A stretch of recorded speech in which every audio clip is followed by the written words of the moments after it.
সবাই সব ভুলে গেছে।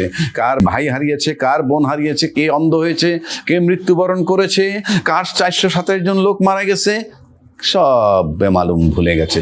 দেশ থেকে বিচারপতি পালিয়ে গেছে, বাংলাদেশ ব্যাংকের গভর্নর পালিয়ে গেছে, 626 জন লোক ক্যান্টনমেন্টে আশ্রয় নেওয়ার পর তারা একে একে বেরিয়ে গেছে। বলার কেউ নাই, জানার কেউ নাই, দেখার কেউ নেই, কোনো কৈফিয়ত চাওয়ার সুযোগ নেই। সেইভাবে চলছে বাংলাদেশ।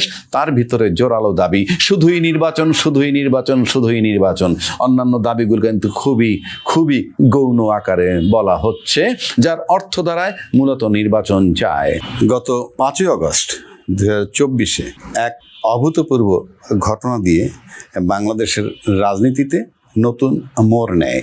আর সেই মোড়টা হলো 5ই অগস্ট শেখ হাসিনার কাউকে কিছু না বলে দেশ থেকে পলায়ন, কিংবা কাউকে কিছু না বলে সাংবিধানিক দায়িত্ব ফেলে রেখে চলে যাওয়া। যদিও তার মতে নির্বাচিত সরকার ছিলেন, কিন্তু আসলে তিনি ছিলেন সম্পূর্ণ অযৌক্তিকভাবে, অন্যায়ভাবে নিজেকে সুকৌশলে সোকল্ড নির্বাচনের নামে প্রধানমন্ত্রী বানানো। যাই হোক, সেটা বড় কথা নয়। উনি চলে গেলেন। বাংলাদেশে কোনো সরকার দেশ ছেড়ে চলে গেছে আন্দোলনের মুখে, সেটা কিন্তু এটাই প্রথম। এটা একটা অস্বাভাবিক ঘটনা এবং একটা অভূতপূর্ব ঘটনা। তারপরে ইউনূস সাহেব দায়িত্ব নিলেন। তারপরের অদ্ভুত ঘটনা যে রাষ্ট্রপতিকে অপসারণ করলে সাংবিধানিক সংকট হবে বলে বিশিষ্ট রাজনীতিবিদরা আমাদেরকে বয়ান দিয়ে আসছেন, এবং শুনতে আমরা বাধ্য হচ্ছি এই কারণে যে তারা সম্পূর্ণ অযৌক্তিক, কিন্তু দলে ভারী, সংখ্যায় ভারী, তাই চাপিয়ে দিচ্ছে রাষ্ট্রের উপর, এবং রাষ্ট্রের কিছু করার নেই। তারপরের অবস্থানটা কি? তারপরের অবস্থান, একদিকে আওয়ামী লীগ সরকার চলে গেল, কিন্তু তার পুত পবিত্র রাষ্ট্রপতি, যার গায়ে কোনো রকম গন্ধ বাংলাদেশে কেউ পায় নাই, এক পাশে তিনি থাকলেন, এখনও আছেন, আর এক পাশে থাকলেন, তাকে তাড়িয়ে দিল যে ছাত্র সমাজ, ছাত্র যুবক, যারাই সবাই মিলে দেশবাসী তাড়িয়েছে, তারা যাকে বসিয়েছে সেই ইউনূস সরকার। এক পিকুলিয়ার দেশে আমরা আছি সেই থেকে। তারপরে শেখ হাসিনার অ্যাপয়েন্টেড দায়িত্বশীল ব্যক্তিরা যার যার বহাল তবিয়তে আছে, কারো কিছু করার নেই। কেন করার নেই সেটা আমরা ইতিমধ্যে বুঝতে পেরেছি। বুঝতে পারলেও কিছু করার নেই। এর পাশাপাশি চলে আসলো সবচেয়ে বড় জোরালো ভাবে যেটা, সেটা হলো নির্বাচনের দাবি। নির্বাচনের দাবি আমি অপরাধ বলছি না, কিন্তু আমাদের দেশে হয়েছিল কি গত 15 বছর, তারপরে নির্বাচনের দাবিটা সত্যি অভূতপূর্ব এক ঘটনা। সবাই সব ভুলে গেছে। কার ভাই হারিয়েছে, কার বোন হারিয়েছে, কে অন্ধ হয়েছে, কে মৃত্যুবরণ করেছে, কার 427 জন লোক মারা গেছে, সব বেমালুম ভুলে গেছে। দেশ থেকে বিচারপতি পালিয়ে গেছে, বাংলাদেশ ব্যাংকের গভর্নর পালিয়ে গেছে, 626 জন লোক ক্যান্টনমেন্টে আশ্রয় নেওয়ার পর তারা একে একে বেরিয়ে গেছে। বলার কেউ নাই, জানার কেউ নাই, দেখার কেউ নেই, কোনো কৈফিয়ত চাওয়ার সুযোগ নেই। সেইভাবে চলছে বাংলাদেশ। তার ভিতরে জোরালো দাবি, শুধুই নির্বাচন, শুধুই নির্বাচন, শুধুই নির্বাচন। অন্যান্য দাবিগুলো কিন্তু খুবই খুবই গৌণ আকারে বলা হচ্ছে, যার অর্থ দ্বারায় মূলত নির্বাচন চায়। সেই নির্বাচনের দাবি যখন চূড়ান্ত হলো, সংবিধানকে ভায়োলেট করে, সংবিধানের ধার না দেরে তারা নির্বাচন শেষ পর্যন্ত একটা জায়গায় আসলো, ফেব্রুয়ারি 26 নির্বাচন। সমস্ত বিজ্ঞ রাজনীতিবিদরা বলে পুরনো সংবিধানে দেশ চলছে, অথচ সংবিধানকে ভায়োলেশন করে তারা 26 ফেব্রুয়ারিতে নির্বাচন নিচ্ছে। সময়ের ব্যবধানে যদি কখনো ওই সংবিধান যারা দাবি করে তারা তৈরি করেছে 72 সালের সংবিধান, সুযোগ পেলে ইনশাআল্লাহ তাআলা কেউ রক্ষা পাবেন না ভায়োলেশন অফ কনস্টিটিউশনে। যাই হোক, সেটা আমার মুখ্য আলাপ না। একদিকে নির্বাচনের রোডম্যাপ আসলো, নির্বাচনের রোডম্যাপ যখন চলমান, তার পাশাপাশি শুরু হলো আবার সংস্কার এবং ঐক্যমত্য কমিশনের বৈঠক। ফেব্রুয়ারি 2025 থেকে এর যাত্রা শুরু। বৈঠক হইতে হইতে হইতে হইতে অন্ত নাই। লম্বা আলাপ করার দরকার নাই, ঐক্যমত্য কিছুই হয় নাই। চলে আসলো গণভোটের দাবিতে। ঐক্যমত্য কি হয়েছে? কিছুতে একমত, কিছুতে ডিসেন্টিং। এর কারণে আবার আসতে গেল এখন গণভোট। গণভোটটা কখন হবে? গণভোটটা হবে, কেউ বলছেন নির্বাচনের আগে, আবার কেউ বলছেন নির্বাচনের দিন, একই সাথে। আমি বলিষ্ঠ কণ্ঠে বলতে চাই, যারা বলতে চাচ্ছেন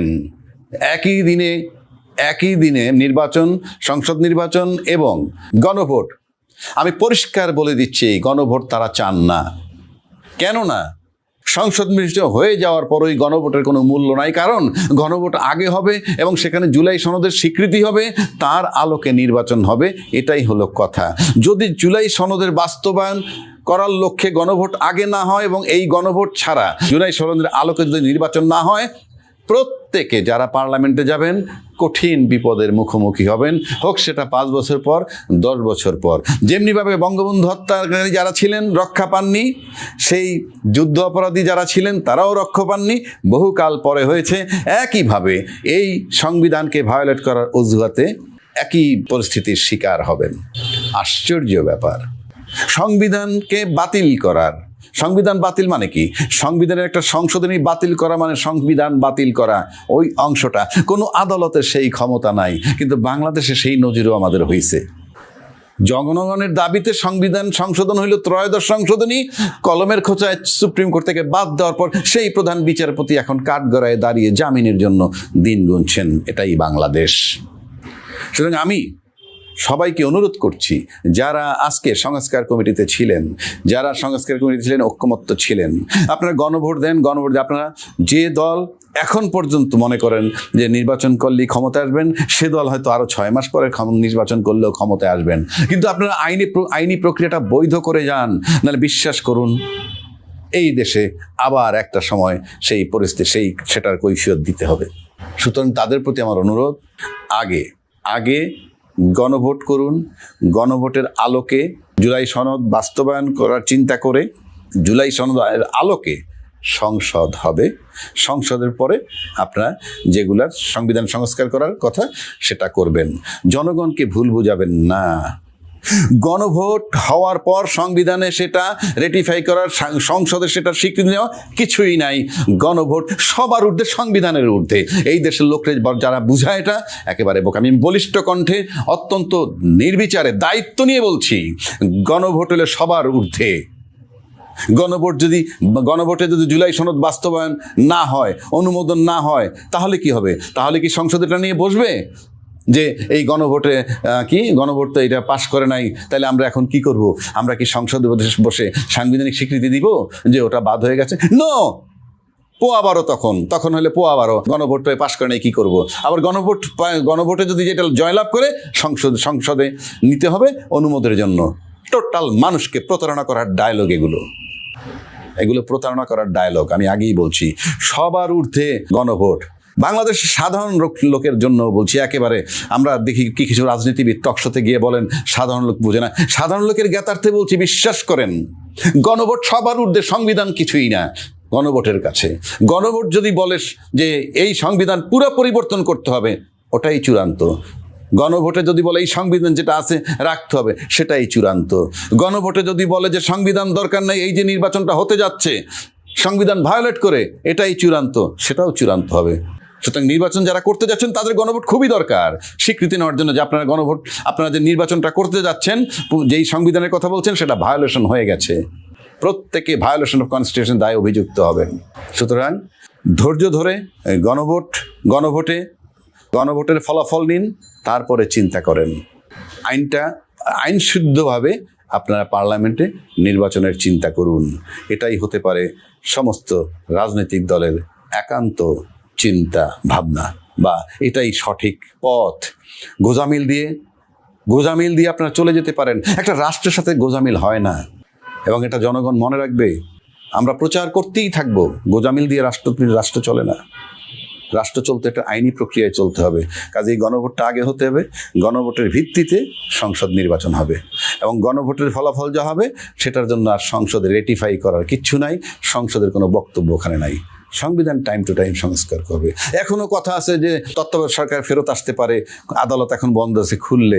আসলে তত্ত্বাবধায়ক সরকার আদালতের মাধ্যমে ফেরত আসলেই কি না আসলে কি, কল্পনা করুন। আমি দায়িত্ব নিয়ে বলছি যে আদালতের মাধ্যমে ত্রয়োদশ সংশোধনী বাতিল করে একটা বলেছিল কেয়ারটেকার গভর্নমেন্ট, বাতিল করা হইল। আমি ধরে নিলাম এটা বাতিল, আমি ধরে নিলাম এটা সুপ্রিম কোর্টের অ্যাপিলেট ডিভিশন এটাকে কিছু করলো না। এখনো সংসদের ক্ষমতা আছে, সংসদ অটোমেটিক আবার যদি দেশবাসী চায়, পার্লামেন্টের সিদ্ধান্ত নেয়, তাহলে আবার তত্ত্বাবধায়ক সরকার ফেরত আনতে পারে। এটার জন্য কোনো আদালতের স্বীকৃতি লাগবে না। আদালত স্বীকৃতি দেওয়ার কেউ না সংবিধানের বিষয়ে। সংবিধান ভুল হোক সেটাকে সংশোধন করবে সংবিধান, নতুন কিছু অ্যাড করুক সেটাকে সংশোধন করবে সংসদ। সুতরাং ভুল শুদ্ধ সংসদ করবে, সংসদই পরিবর্তন করবে, আইন এখানে মুখ্য না। কেননা তত্ত্বাবধায়ক সরকার যদি ফেরত আসে তারপরে কিন্তু 18তম সংশোধনী লাগবে ওই তত্ত্বাবধায়ক সরকার সংবিধানে ঢুকানোর জন্য। সেটার জন্য দরকার নির্বাচিত সরকার। আদালত ওটাকে পাশ করলেই ঢুকবে না, এটা আমি দেশবাসীর জন্য বলে রাখলাম। আইনজ্ঞরা তো নানান ব্যাখ্যা দেয়, আমি জানি, যে যার দল করে সেই দলের স্বার্থের দিকে টেনে নেয়। সুতরাং নাম্বার 1, গণভোট সবার ঊর্ধ্বে। গণভোট দিয়ে যদি বলে ওই আগের সংবিধান বাতিল, ওটাই চূড়ান্ত। গণভোটের মাধ্যমে যদি এই সিদ্ধান্ত আসে যে এই জুলাই বাস্তবায়ন হবে এবং তার আলোকে নির্বাচন হবে, ওটাই চূড়ান্ত। সংবিধানে রেটিফাই করার কোনো রাইটই নেই। গণভোটের রেজাল্ট সংসদের ভিতরে নিতেই পারবে না, কোনো আইনই নাই। সবার উপরে দেশের জনগণ সত্য। জনগণ সংবিধান তৈরি করে, সংবিধান দ্বারা জনগণ নিয়ন্ত্রণ করার কোনো সুযোগ নাই। এটা সম্পূর্ণ বেআইনি, অন্যায়, সাধারণ নাগরিকের উপরে চাপিয়ে দেওয়া রাজনীতিবিদদের জুলুম।